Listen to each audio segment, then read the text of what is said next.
gentleman for his years-long dedication to the issue of missing and exploited children. It's a great service to the nation.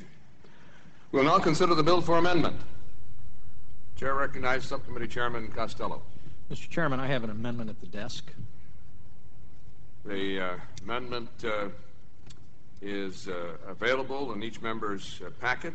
Reserving a point of order on the amendment. The gentleman from Wisconsin reserves a point of order on the amendment. The gentleman from Illinois is recognized in support of his amendment. Mr. Chairman, I would ask unanimous consent that the amendment be considered as read. Without objection, so ordered. Mr. Chairman, the flying public relies on our air traffic controllers each and every day to make sure that our runways are cleared, flight patterns are checked, systematic takeoffs and arrivals occur, and most importantly, that there are no mid-air collisions. They do this 130,000 times every day, making air travel the safest form of transportation. In order to keep a highly trained and experienced controller workforce, and in order to keep our system the safest in the world, we need a collective bargaining system and a resolution process that is fair to both sides. My amendment does just that. My amendment repeals current law, which allows the FAA to impose a contract on a bargaining unit should Congress not act within 60 days, which is exactly what the FAA did last year. Clearly, the process as currently designed has not promoted good faith negotiations and has given an unfair advantage to one side, the FAA.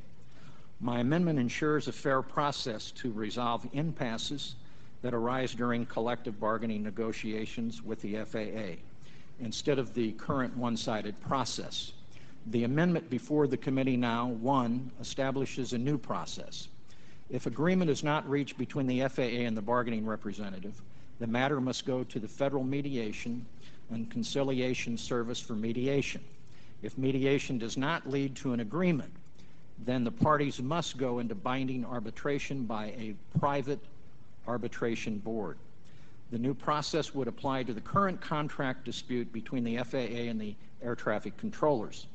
The amendment sends the FAA and NATCA back to the negotiating table under the former contract for a period of 45 days. If no agreement is reached within that time frame, then the dispute goes to binding arbitration for final ruling. However, if the parties reach an agreement during that period of time, the agreement would prevail. Back pay is provided to the controllers and is capped at $20 million subject to appropriations. This takes the process back to the point where the FAA declared an impasse. This approach will ensure fair treatment of FAA employees and restores two fundamental principles: the rights of workers and the right to collectively bargain. Members will recall that I introduced legislation last year with our former colleague Sue Kelly to force binding arbitration between the FAA and the controllers. The Costello-Kelly bill had 266 co-sponsors, 191 Democrats and 75 Republicans. In addition, our colleague, Mr. LaTourette, introduced a slightly different bill, but legislation that sent the dispute to arbitration. The LaTourette bill passed the House by 271 to 148. Clearly, there is support on both sides of the aisle, and that support demonstrates that a majority of members believe that the current process is unfair and it needs to be changed, not 5 years from today, but from the time of the impasse.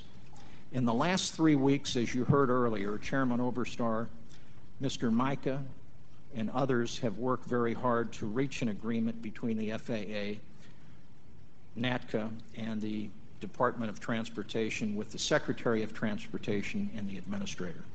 Unfortunately, an agreement did not happen.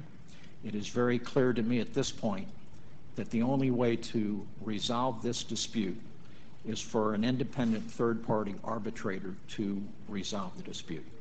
My position on this issue has been clear from the very beginning. It is consistent with the legislation that I introduced and had a large support in the House of Representatives. And let me just say that if in fact members believe in employee rights if they believe in collective bargaining, and if they believe in a fair process as opposed to a one-sided process, they will support this amendment. Mr. Chairman, I yield back the balance of my time. I thank the gentleman for the adoption. For a thoughtful explanation of his amendment. The chair recognizes the gentleman from Wisconsin, Mr. Petri. Mr. Chairman, I oppose this amendment. I honestly don't have a problem with the impasse procedures for future contracts. I'm sure something could be worked out that would be an improvement over the current situation. But I believe that we are all in agreement the current system simply does not work, and we need to get Congress out of the business of contract negotiations. Nonetheless, the part that causes me concern are the so-called reach-back provisions. Instead of operating under the currently imposed work rules while new contract or settlement talks are completed, the amendment would return to the provisions under the 1998 contract, the last time a contract was agreed to and ratified. It would even apply back pay to July of 2005, something I'm told could cost as much as nearly $400 million. So let me be clear, the current situation is untenable. The real answer in this situation is to negotiate a settlement.